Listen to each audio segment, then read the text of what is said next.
Voter তালিকা এবং লজিপুর পৌরসভায় ত্যাগী নেতাদের এই কমিটি থেকে বাদ দেওয়া হয়েছে। তারই প্রতিবাদে আজকের এই মানববন্ধন।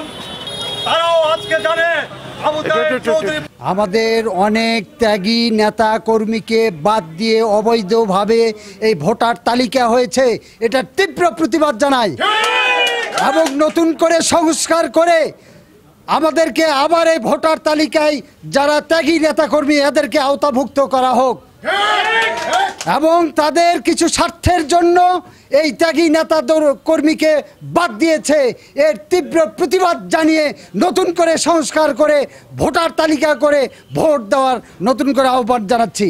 5ই আগস্টের পরে যখন প্রেক্ষাপট পাল্টে গেল, ঠিক তখনই একটা মহলের প্ররোচনায় পৌর কমিটিতে আমাদেরকে বাদ দিয়ে ওয়ার্ড কমিটিগুলো করা হলো, যা কখনোই কাম্য নয়। এবং গঠনতন্ত্র, বিএনপির গঠনতন্ত্র অনুযায়ী দুইজন যুগ্ম আহ্বায়ককে বাদ দিয়ে কখনোই ওয়ার্ড কমিটি হতে পারে না এবং তাদের সই ছাড়া সে ওয়ার্ড কমিটি পাস হতে পারে না। কিন্তু আমরা কি দেখলাম যে অদৃশ্য ইশারায় সে ওয়ার্ড কমিটিগুলো পাস হয়ে গেল এবং পরিপ্রেক্ষিতে 17 তারিখে, গত 17/7/2025 তারিখে পৌর কমিটি গঠিত হলো, যেখানে আমাদেরকে কোনো আহ্বান করা হয় নাই যুগ্ম আহ্বায়ক হিসাবে এবং সেই কমিটিতে আমাদের কোনো সই স্বাক্ষরও নাই। তো এইরকমভাবে যে একটা অবৈধ অগণতান্ত্রিক পন্থায় যে তারেক রহমানের বিএনপির কমিটি গঠিত হবে, এটা আমরা কখনোই আশা করি নাই।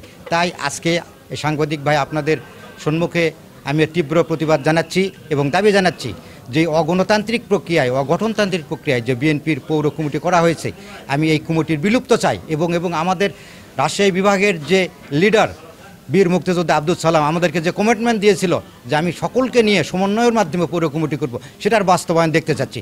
এই দাবি আপনাদের মাধ্যমে আমরা জানাতে চাচ্ছি। সকলকে নিয়ে, সকল নেতাকর্মীকে নিয়ে, ত্যাগীদেরকে নিয়েই আমাদের আগামী দিনের পৌর কমিটিটা হোক, এইটাই আমাদের দাবি, প্রাণের দাবি, পৌরবাসীর দাবি।